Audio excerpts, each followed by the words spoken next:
Ini nampak kencang itu.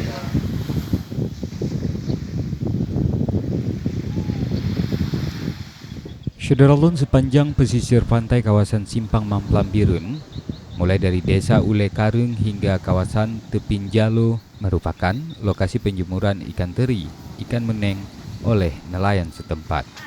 Hamparan laut lepas dipenuhi dengan bot ikan dan katek sebagai sarana menangkap ikan. Walau sedang menjalankan ibadah puasa, aktivitas para ibu-ibu menjemur ikan tetap dilaksanakan baik secara berkelompok maupun perorangan. Proses penjemuran ikan dimulai dari pembersihan, kemudian ada yang langsung dijemur dan sebagian besar direbus pada kuali khusus. Usai direbus atau dibersihkan, ikan dijemur pada wadah yang telah disediakan. Biasanya masa pengeringan ikan dengan memanfaatkan terik panas matahari cukup 1 atau 2 hari. Namun, jika cuaca mendung, mungkin membutuhkan waktu 3-4 hari.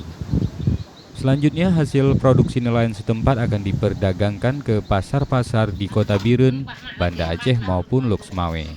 Bahkan, sebagian besar juga dikirim ke Medan dan Padang. Dari Birun, Yusmandin Idris, Serambi On TV.